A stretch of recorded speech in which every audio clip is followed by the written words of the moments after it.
and he can't believe that she's apologizing. She says she doesn't want to do this either, but it's part of the demonic leader's order, as he told her that they need to make sure that they drop their guard, so she should go get some kind of favor with her bastard child. And she asks why she would do such a thing, and he says that he guesses it can be helped, and he'll have to convert her into an advanced Jiangshi and make her do what he wants. She tells him to wait, saying she'll do it, and she says that she needs to do whatever she can to get on Wenhui's good side and catch his backer, and while it's humiliating, she still wants to live. He says that she sure is acting rather fearlessly, and then uses sound telepathy, saying that he supposes she's afraid that the branch family head will find out that she has formed ties with the demonic cult, and she sweats nervously asking how he knew, and she can tell he's not just saying things either, as his eyes are full of certainty. She starts to shiver in fear, saying that she only just now found out they are demonic cult members, so how in the world did he know? Wenhui then starts to completely overwhelm her, saying that she seems to be very flustered. He starts to walk towards her, and she says that she thought that the backer he's been with for the past few months was the one controlling him, but those eyes of his are not the eyes of someone who would be controlled by anybody. And while she doesn't know whether or not his backer offered him aid, the one running the show the entire time has been none other than Wenhui. However, if he still has only a shallow understanding of everything, she can try to play it off, so she tells him she has no idea what he's saying, and he says that this means she would have no problem with him telling the branch family head. He starts to use sound telepathy again, saying if he starts with the Righteous Wind Hall's investigation, the information about the strange shrine she visited often will come out, and all the items in storage related to her family's clan will come to light. He says that that sounds fun, as who knows what the Namgung clan would say about all of this. She realizes that they would completely exile her, as they would say they didn't know she had formed ties with the demonic cult, and she would be the only one taking the fall, and it is completely feasible that the Namgung clan would do that to her. Her voice starts to shake, and she says that she is still the matriarch here, so there's no way she can be disposed of so easily. Wenhui laughs, saying even if she is the grand matriarch, it seems she can't be honest with herself, and she asks him what exactly he wants. He then starts to grin ear to ear, saying there's quite a lot of information that he would want from her. We then learn that over the course of a week, Sanyong showered him with all sorts of treasures, such as a heavenly silk robe, some gauntlets, some boots, and other shit. To purchase these rare items in such a short time, Sanyong had no time to scheme, and as a result, he is now dripped out from head to toe.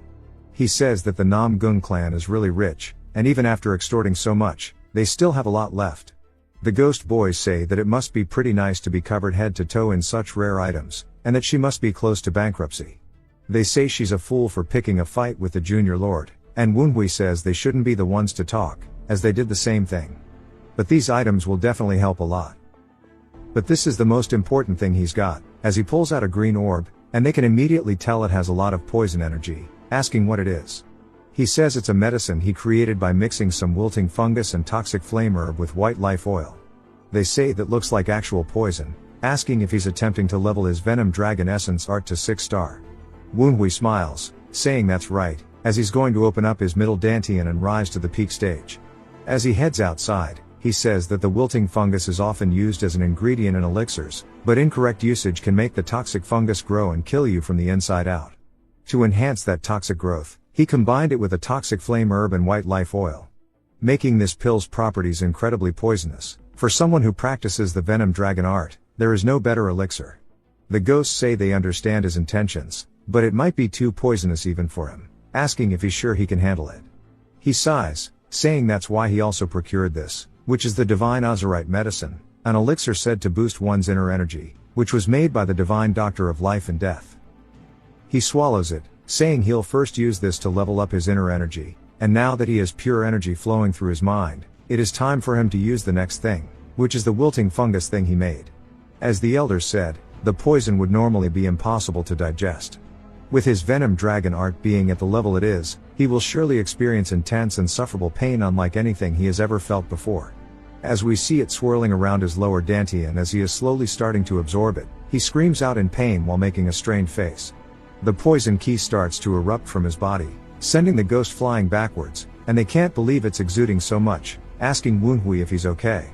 Wenhui says that the fungus poison is exploding through his whole body, and he needs to take it and convert it into energy for his Venom Dragon art. As we see it all coalescing into his lower core until it's condensed into one ball, he says now he has to use this energy and bring it straight up to his upper dantian, which is his heart. An orb starts to form there as the aura immediately shifts to a purplish hue, different from the green one we saw before, showing that he succeeded. He sighs out of relief, saying he actually did it, as he has now achieved the 6-star Venom Dragon art. All of the Ghost Boys start congratulating him for reaching a new stage, saying that his growth is unparalleled. Woonhui says though still small, he can feel the essence has taken hold in his middle dantian, and he endured the 5 dragons crossings, reaching the peak stage. We then see Gon leaning over the wall, saying he heard a loud sound and came running worried, but turns out that wasn't the case, and he asks Woonhui what he did this time. Woonhui says he ate an elixir that his father gave him. Gon says he doesn't know which elixir that was, but he bets that he definitely ripped her off, and whatever the case, he's sure that he's itching to find out how much stronger he's grown. Woonhui immediately starts releasing his aura while holding onto his staff, saying he truly has a good martial instructor, and he leaps forward, saying he won't refuse the offer and he'll go all out. As he readies his weapon, Gon says that it's crazy he can already imbue his weapon with ki, and they trade blow for blow right in the middle of the arena. Gon says that Strike had quite some power behind it, asking if he can handle this as he thrusts his staff forward. Woonhui says that Gon's movements used to be impossible for him to follow, but now he can see them clearly, and on top of that, he can move his body more freely as well, as we see him advancing through Gon's barrage, saying this is the clear difference between stages, and he can now share the same sight as his instructor, and by imbuing his weapon with even more ki, it means that he can take every one of his techniques to the next level. Gon immediately recognizes that he's using the 12 fierce tiger steps with the spear, and does his best to block the attacks as it's Woonhui's turn to release an onslaught. Gon does manage to block it, but it causes him to have to create some distance, but he manages to catch his footing, saying that he guesses he can't half-ass it any longer, and Woonhui says he already told him he was going to work him to the bone. Sometime later, after their sparring, Gon asks if he's heard the rumors that's been circulating, and Woonhui asks what he means. He says that it's the rumor that he and Sanyong have made peace, and they're even saying nonsense like he's been given up on becoming the heir, so he has been blessed by Sanyong. He asks what's wrong with that, saying maybe he does plan on giving up on it for the harmony of the family.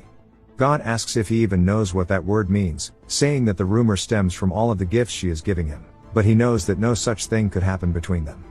Woonhui starts to use sound telepathy, saying he can't say that he's wrong, but he needs Sanyong to act that way, so it's easier for him to go after the White Bone Wraith. Gon asks who that is, and then recognizes it, asking him if he means the neglectful White Bone Wraith, one of the demonic leaders of Black Bone Ghost Valley. Woonhui asks if he didn't hear from Hosen, and Gon goes to tell him, but Woonhui says he must have dozed off in the meeting. Gon says that now he understands that Woonhui must have figured out that she's connected to them. Woonhui compliments him, saying even though he acts like a bum most of the time, he becomes serious as soon as the cult is mentioned. Gon asks how he plans on fighting them when they fortify their bases with spells, and Woonhui asks if he means the Mystic Ghost Formation. Gon says that means he's aware, and within that formation, advanced Jiangxis has become even more powerful. And to tell him the truth, even if he went all out, he's not confident he could defeat a demonic leader inside of that formation. Woonhui says he knows, and if they fight them head on, there will be immense losses. According to the information spilled by number 15, the temple forces are composed of 4 unorthodox warriors and a spirit class warrior created by White Bone, and White Bone is said to have achieved a higher stage not long after his death, as the society likely bestowed him with power. Gon then asks what his plan is, saying surely he has won. Woonhui says of course, as the final piece is about to fall into his hands, so he just has to be a chill guy and wait.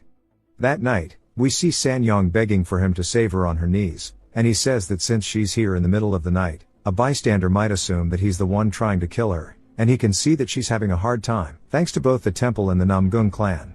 She says that's right, and he knows the situation she's in, as we see she looks completely exhausted and drained. She tells him that the demonic leader is threatening to turn her into an advanced Jiangxi if she doesn't bring him clues about the sorcerer backing him. At this rate it is going to be bad for her, and Woonhui says that it's definitely not going to be a pleasant death. She says she'll do whatever he wants, no matter what it is. Woonhui then asks her if she will give up the heir seat that she has been putting so much preparation into, and we see her obviously taking a bit of a blow from this, but she tightens the grip on her clothing, saying of course, and that she will convince both of her children to give up on succession, and she'll even seclude herself and never appear in front of him again, begging that he save her. He says fine, but she needs to make sure she listens to him. She says she'll do anything so long as she can be rid of the demonic leader.